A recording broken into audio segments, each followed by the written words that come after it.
Wesley. Thank you, Leader Murphy. Thank you, Senator Friends, for speaking on my behalf today, even though you had to run it through my campaign manager, Senator Friends, and get her okay. Appreciate the kind words, honestly.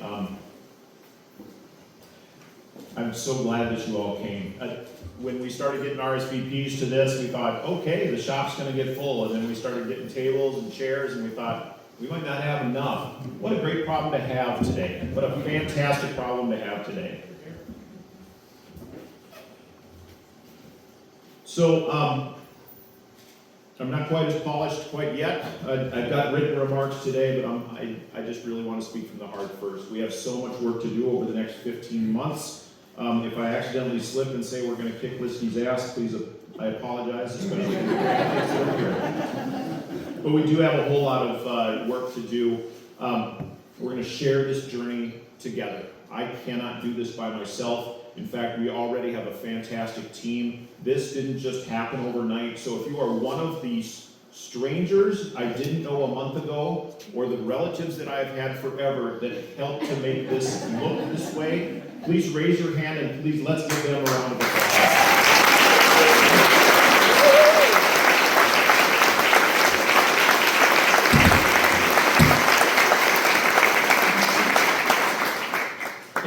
Could be said that I'm a man of many talents. I'm an expert at very few, but I'm good at many. I'm a husband, I'm a father, I'm a grandfather, I'm an uncle, I'm a firefighter, I'm an airman, I'm a cop, I'm a teacher, I'm a caretaker. Heck, I'm even a township clerk. You're a farmer. Woo! And living right out here in what I like to consider God's country, I'm a farmer too. I watch the seasons go by out the cab of a nice green tractor or a green combine and just enjoy that kind of work. But of all the different things that I'm either an expert at or just decent at, the first thing that I consider myself to be privileged to do is I'm a collector of stories. Stories that matter, stories that inspire me when life is hard and give me courage when life is difficult. Stories like Chris. Chris was a firefighter of mine. He crossed into the blue from the Army after the first Gulf War. He was a good firefighter. He had a heart of service and a heart of taking good care of people. And Chris volunteered to go to Iraq shortly after Iraq was liberated with our fire department. I'll try not to say fire, because I'm not from Mississippi. But Chris was a good firefighter and volunteered to go to Iraq, where he served on a 6-month tour, and one night there was a mortar attack at the base, and a mortar landed just outside of his trailer, knocked him out of bed in the middle of the night. Everything that he did in the first Gulf War to serve his soldiers in the Army came flooding back into his mind, and he just couldn't shake it. And it was hard for him to serve, and he couldn't. And so he began the slow process of a discharge. And every day, Chris would come into the fire department with me back in Minnesota, and he would work with me, and I'd give him one simple task at a time. And we had a great conversation one day, and he said, you know, Mark, all I want to do is keep wearing the uniform. All I want to do is keep serving.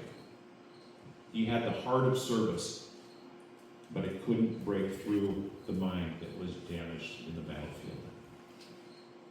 Tony was one of mine, another story. Tony was a student of mine at my first elementary school that I served in St. Paul schools. Tony would come to school every single day, hungry, not quite ready to learn, and his family struggled every single day. They struggled with health care, they struggled with food, they struggled to just keep the basics, and they struggled with their home.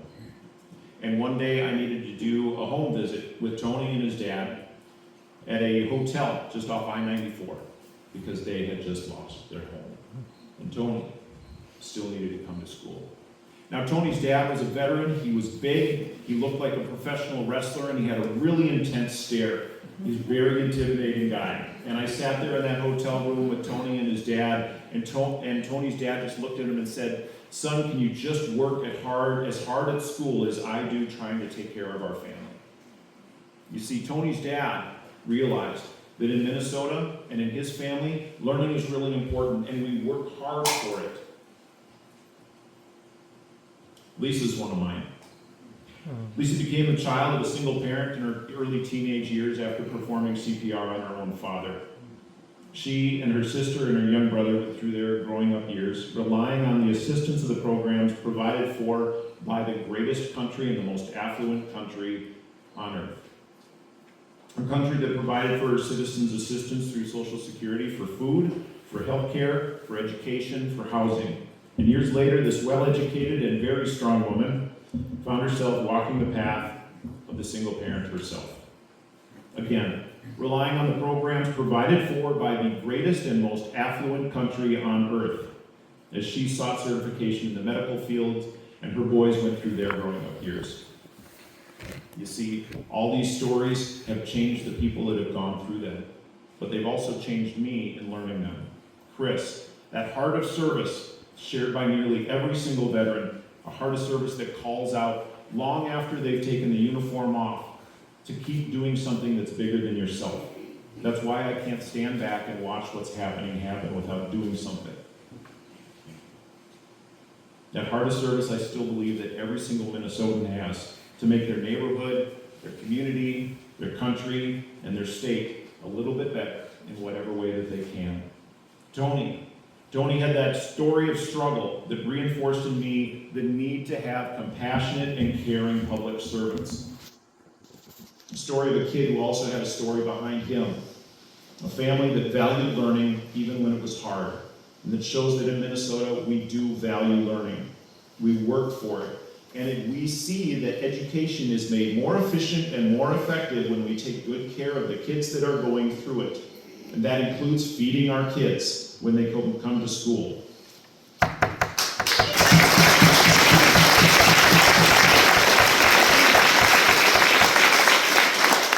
Lisa, a story of perseverance and persistence, and one that shows that when the greatest country and the most affluent country in the world puts its money where its people are, the benefit to that country is far greater than giving a handout to the rich and waiting for it to trickle down.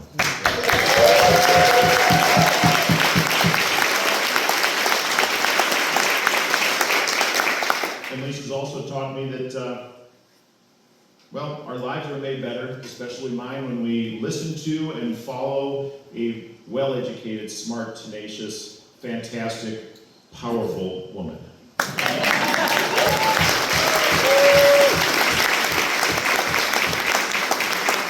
So today we're here celebrating the kickoff of my campaign for Senate in District 58. It's a district that's marked by college-educated brilliance, blue-collar and high-vis wearing expertise, redneck genius, and the courage of our camel-collared men and women in the service. They're heroes.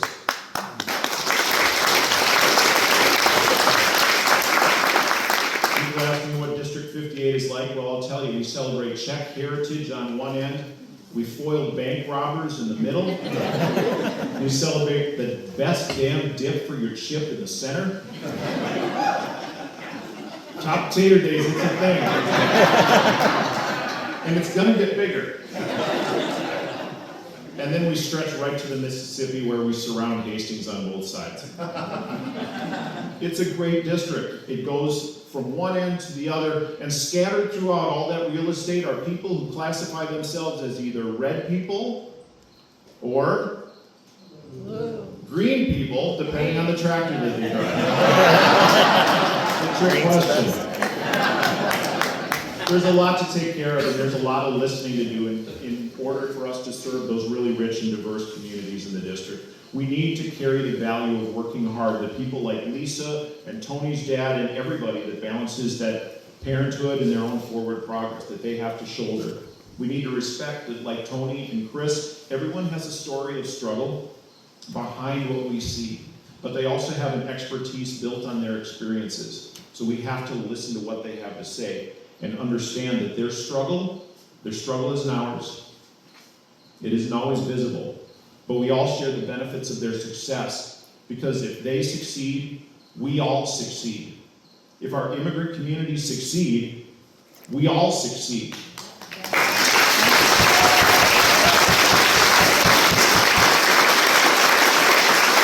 those that have been historically marginalized succeed, we all succeed. If our farmers and our businesses succeed, we all succeed. If our families and our communities and our townships and our county succeed, we all succeed. If our trades workers and our labor unions succeed, we all succeed.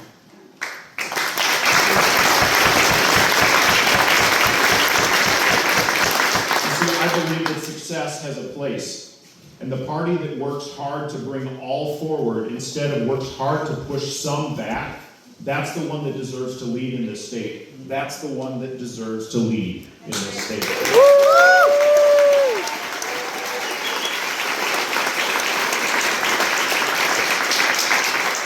We need to understand that the value of acting with integrity is, well, it takes truthfulness and it takes honesty.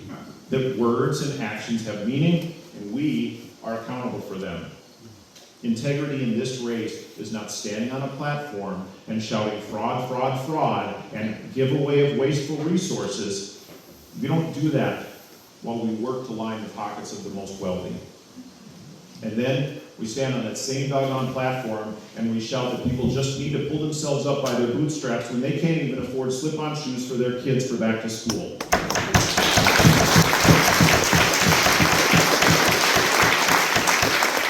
Integrity cannot ignore truth that's right in front of us. We need to understand that the diverse lifestyles and stories in this state, especially in this district, we need to understand them. If we carry the value I believe all Minnesotans have, that value of learning, listening to what everybody has to say, so that we can hear their stories, regardless of their occupation, regardless of their family, regardless of their country of origin, the way they worship, the way they live, or the way that they love. We all have a necessary journey in this state to make our own lives better and to make our state better. I'm running to bring those stories to the front, that everyone has a path that isn't necessarily less rocky, but one that has a reward that they have worked for at the end, one that they have worked for at the end. We need to make sure that people earn what they deserve and get paid well at the end of that.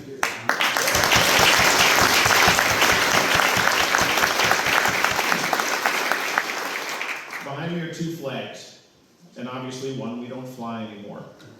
These flags are a story for me as well. One became outdated and needed to be replaced by one that's more reflective of the people that flies over. The other has been tattered through its service. It's been carried to countries across the world as a symbol of hope and goodness of the people that it flies over in this country every single day. These flags were retired from service on September 9th, 2023.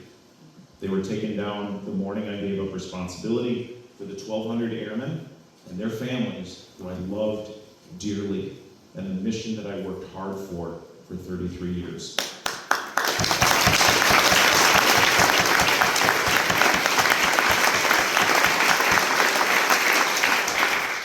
See, these flags were given as a quiet gift at the end of the day.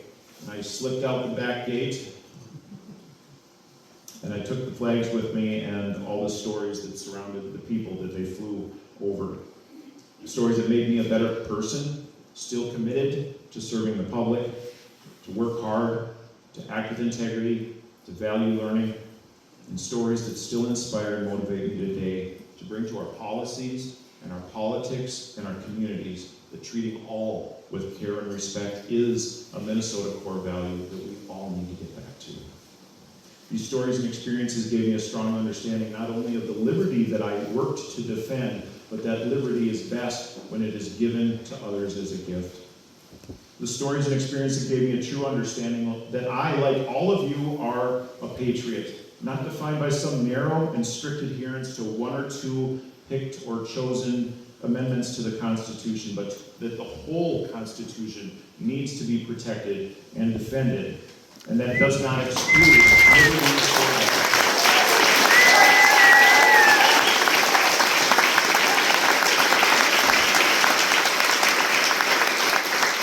Stories and experiences that gave me a strong understanding that strength in our country is best shown when we show compassion, and that strength is not ever shown by showing cruelty. Power is not shown through force or weapons, but through the application of what truly makes America great, and that is her compassion.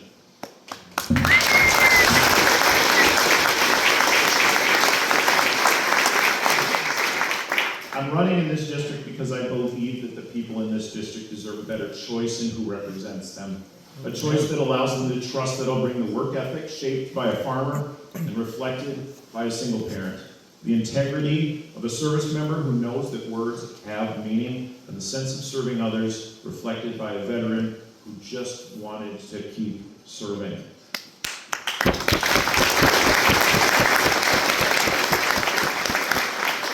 I'm running to show that the value of learning was shown by a father and a son off a hotel on I-94 as they struggled with homelessness and hunger, to bring that story to the front. And most importantly, I'm running because I believe that care and respect of all is a blessing of liberty, and that our public servants must carry it even when they have to do the hard work together, even when they have to cross aisles and work with one another. Colleagues should treat others with care and respect.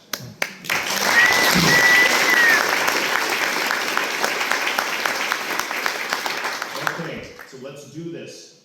Give or take, we have 21,881 votes to get in the next 15 months. Let's do it.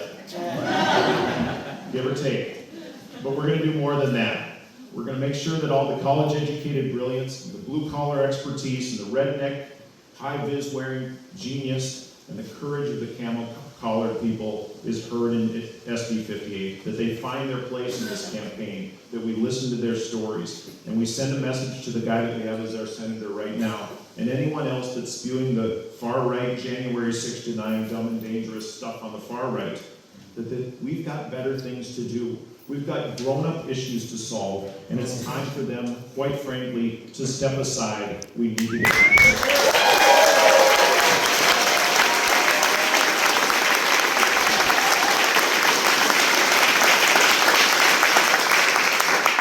We need to get back to normal, and I'm planning on doing a whole lot more than that. You see, I'm here to bring a message to the future, that the F belongs in the DFL industry.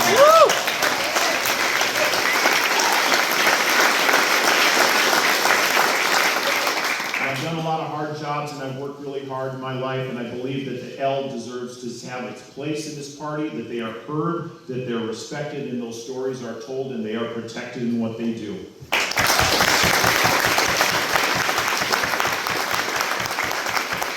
Most importantly, I'm running because the democratic ideals that we stand for, and that I stood for 33 years in the military, need to be stood up for today, now more than ever. And those democratic ideals need to be worked hard for, to be protected. And I'll do that as the next senator in this district.